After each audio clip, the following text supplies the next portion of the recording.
अक्षय परत एकदा स्वागत करतोय आपलं स्पॉटलाइट मराठी या यूट्यूब चॅनलवरती. मित्रांनो, जे आहे ते मागील त्याला सोलर पंप योजनेमध्ये थोडासा बदल झालेला आहे आणि या बदलानुसार ज्या ज्या शेतकऱ्यांनी पैसे भरून वेंडर सिलेक्शनसाठी पेंडिंग आहेत अशा शेतकऱ्यांना महावितरणाकडून आधीच सर्वे करण्यासाठी SMS येत आहेत आणि याच SMS ला धरून एक मोठा गोंधळ जो आहे तो शेतकऱ्यांच्या मनामध्ये निर्माण होत आहे. कारण ज्यावेळेस तुम्ही पहिले पैसे भरले होते आणि तुम्ही वेंडरच्या प्रतीक्षेमध्ये होता, त्यावेळेस तुम्हाला तिथं खाली पुरवठादार निवडा अशा प्रकारचा ऑप्शन दिसत होता. जसं की बघू शकता ह्या फोटोमध्ये हा सेम अर्ज आहे आणि ह्या सेम अर्जाविषयी मी तुम्हाला सांगणार आहे.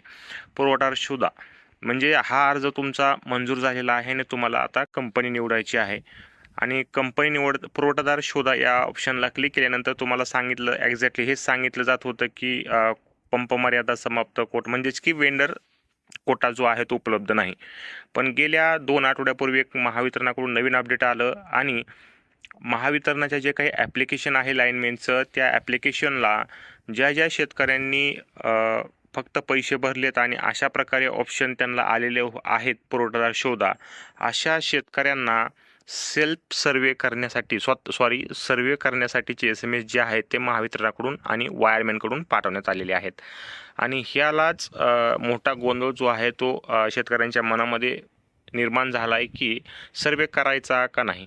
कारण आता ह्याच अर्जाचा सर्वे जो आहे तो काल आपण केलेला आहे आणि त्याच्यानंतर अशा प्रकारचं स्टेटस जे आहे ते आपल्याला इथं दिसून येत आहे. म्हणजेच की तुमचा संयुक्त सर्वेक्षण अहवाल सादर केलेला आहे आणि तोही तुम्ही कंपनी निवडायच्या आधीच आणि त्याच्याबरोबर तुम्हाला खाली दिसतंय की खाली कुठल्याही प्रकारचा ऑप्शन जो आहे तो तुम्हाला कंपनी निवडायचा दिसत नाही आणि त्यामुळे शेतकऱ्यांच्या मनामध्ये एक मोठा संभ्रम निर्माण झालेला आहे आणि भीती निर्माण झालेली आहे की आता ज्यावेळेस कधी कंपन्या येतील ती कंपनी निवडताना आपली चॉईस असेल का ॲटोमॅटिकली महावितरणच आपल्याला कुठलीही कंपनी रँडमली देणार आहे. तर बरेच लोक जो आहेत याबाबत गैरसमज पसरवत आहेत आणि तुम्हाला स्पष्ट सांगू इच्छितो मी ऑलरेडी सगळ्या महावितरण कंपन्यामध्ये मेल टाकून किंवा प्रायव्हेटली ज्या काही सोलर कंपन्या आहेत या इंजिनियरशी मेल टाकून सगळी चर्चा केलेली आहे. हे योजनेमध्ये थोडा बदल आहे. फक्त संयुक्त सर्वेक्षण अहवाल सादर करायचा म्हणजे सर्वे करायची प्रोसेस सुरू आहे आणि त्याच्यानंतर जो खाली पुरवठादार निवडाचा ऑप्शन आहे तो निघून जातो. त्याचा अर्थ असा होत नाही की महावितरण देईल तीच कंपनी तुम्हाला निवडायची आहे. ज्यावेळेस कधी नवीन कोटा येईल त्यावेळेस तुम्हाला इथं पुरवठादार निवडा अशा प्रकारचा ऑप्शन जो आहे तो दिसून येणार आहे आणि शेतकऱ्यांच्या मनाने शेतकऱ्यांना जी पाहिजे तीच कंपनी जी आहे ती महावितरणकडून इथं निवडली जाणार आहे आणि सगळ्यात महत्त्वाचं कंपनी निवडल्यानंतर आणि फायनली सबमिट करताना जो तुमचा मोबाईल नंबर असतो त्यावरती एक OTP पाठवला जातो आणि जो OTP तुम्ही त्यावेळेस तिथं एंटर करचाल त्यावेळेस तुमची कंपनी जी आहे ती फायनल होते. त्यामुळं तुमच्या परमिशनशिवाय कोणीही तुमच्या अर्जामध्ये कंपनी निवडू शकत नाही. तुमच्या मनाची तुम्हाला जी चांगली वाटेल आणि जी तुमच्या इच्छा आहे तीच कंपनी इथं तुम्हाला निवडली जाणार आहे. त्यामुळे जर तुमच्या अर्जामध्ये असं असेल तर कुठल्याही प्रकारे घाबरून जायचं कारण नाही आणि ज्या शेतकऱ्यांना पैसे भरलेले आहेत पुरवठादार निवडा अशा प्रकारचे ऑप्शन आलेले आहेत त्यांना फक्त अजून एक पाऊल पुढे जाऊन एक स्टेप पूर्ण करायचे आहे ते म्हणजे आपला संयुक्त सर्वे जो आहे तो करून घ्या. सर्वे केल्यानंतर जेव्हा केव्हा कोटा उपलब्ध होईल त्यावेळेस तुम्हाला डायरेक्टली कंपनी सिलेक्ट करायची आणि कंपनी सिलेक्ट केल्यानंतर तुम्हाला परत कुठल्याही प्रकारचा सर्वे करायची गरज नाही. कंपनीकडून डायरेक्टली परत तुम्हाला तिथं वर्क ऑर्डर दाखवली जाईल. कंपनी निवडली आता बरेच लोक अतिउत्साही असतात की मी कंपनी निवडली 10 दिवस झालं 5 दिवस झालं माझी वर्क ऑर्डर नाही आली. तर प्रत्येक कंपनीची प्रोसिजर वेगवेगळी असते. प्रत्येक कंपनीचा टाईम वेगळा असतो. प्रत्येक जिल्ह्यानुसार तालुक्यानुसार कास्टनुसार गावानुसार प्रत्येक कंपनीला वेगवेगळा टाईम लागतो. त्यामुळे शेतकऱ्याने थोडा वेळ द्यावा. कारण शेतकरी अतिघाईत असतात. त्यांना वाटतं की कंपनी निवडली म्हणजे लगेच माझी ह्याची वर्क ऑर्डर आली ह्या कंपनीची आली मग माझी पण लगेच आले पाहिजे. तर असं नसतं.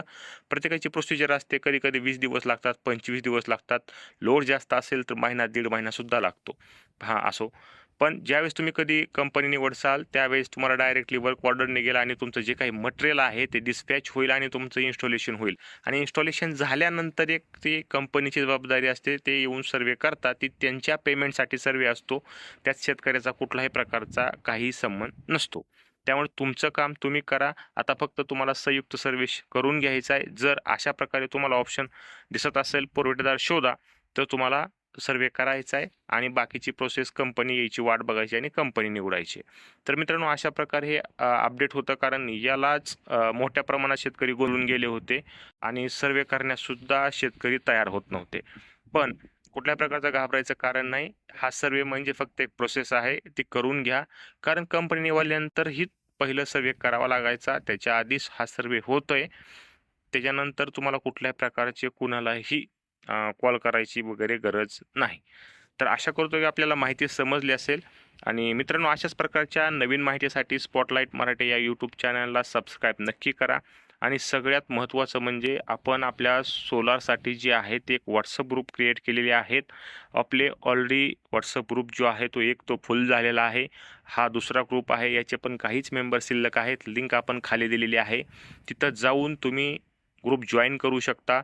त्याच्यासाठी नियम आहेत, जर तुम्ही आपल्या यूट्यूब चॅनल सबस्क्राईब केलं तरच तुम्हाला व्हॉट्सअप ग्रुपची लिंक जी आहे ती तिथं ओपन होणार आहे आणि आपला ग्रुप जॉईन करता येणार आहे. या ग्रुपचे पण काही नियम आहेत, ते नियम पाळून तुम्ही ग्रुपमध्ये राहिलेत तर तुम्ही व्यवस्थितरित्या सगळी माहिती घेऊ शकता. जर काही शहाणपणा म्हणा किंवा काहीतरी फालतू उद्योग करायचा प्रयत्न केला तर ग्रुपमधून डायरेक्टली रिमूव्ह केले जाईल. धन्यवाद.